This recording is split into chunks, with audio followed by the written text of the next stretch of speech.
My name is Spencer Martin. I am Director of Athletic Bands at the University of Idaho in Moscow. I am also here with the help of Vater Percussion. We've been talking about drumline warm-ups, and so we have gone from doing a couple single-stroke exercises, then gone to working on downs and ups that help with flams and paradiddles and basically transitions from accents and taps. Now we're going to get into working on rolls and double strokes and things like that. Now there are two basic different types of double strokes, and there are many different ways that they can be talked about, and many different, just great educators and players have different names for them. I like to talk about them being either a little more open or a little bit more closed, or in another caveat, a little more old school versus a little more new school. And what I mean by that is a more open double is actually going to have the accent slightly on the second of the double if you're playing right, right, left, left.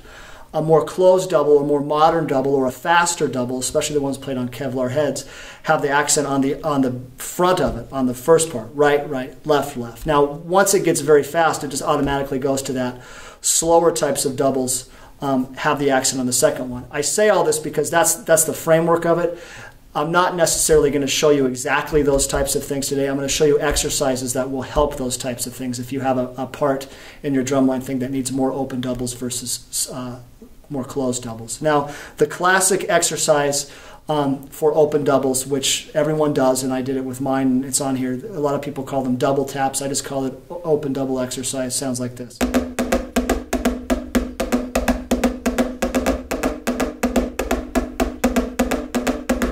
You can do it alternating, you can do it hands together on the practice pad. It's just nice to save time. That's working more on that second double. Where that accent is. On non-Kevlar drums, drum set toms, drum set snares, those types of things, that's where those doubles project more. That's why the older school players, if you listen to Buddy and all those guys, that's the kind of double when they played slower, that's what they were playing. That's how it would project. That's kind of the whole basis of this exercise.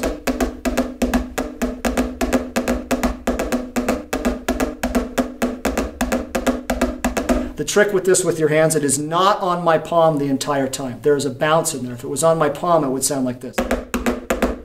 That doesn't work.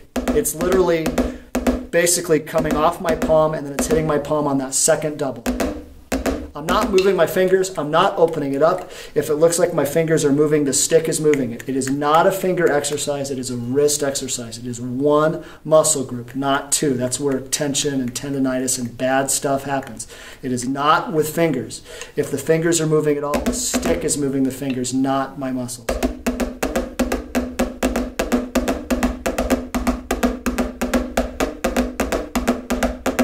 So then we want to move to what I call closed doubles, where these are doubles that you would play at a faster tempo. I had the most success with doubles, whether they be open or closed, for the most part, not all the time, but 90% of the time being played at level 1. And then the accents were at level 2 or level 3. That's where the melody came from. So this exercise here with the closed doubles, I'm going to play all at level 1. What I found the most success in teaching doubles and getting control of doubles, and we have this in an earlier exercise, is going from crush strokes to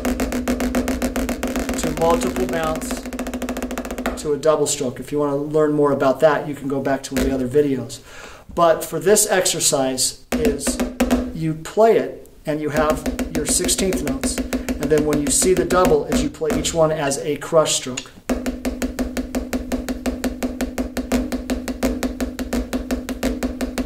There's always a measure of 16th notes in between.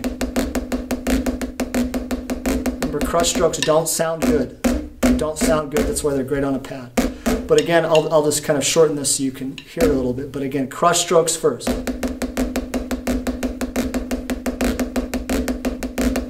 Then you loosen up and turn those into multiple bounce strokes. Again, not trying to make them super even, just trying to feel what your hand feels like.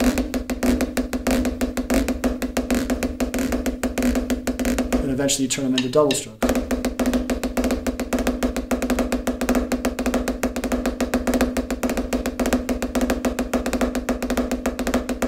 So the drum lines that I would teach would go through, and any time that you would do this exercise, we'd do it first time with crush only, second time with buzz, and then the third time with doubles, going all the way through it. So again, just to kind of give you an idea as it gets going, here's crush,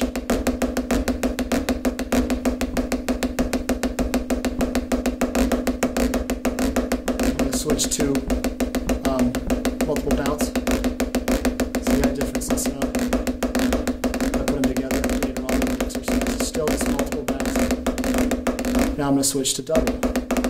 Feels the same, just slightly looser. Anyway, that type of concept, and we do that with the 16th notes. Then there's also a triplet one too. Crush, multiple bounce, double stroke. Thank you.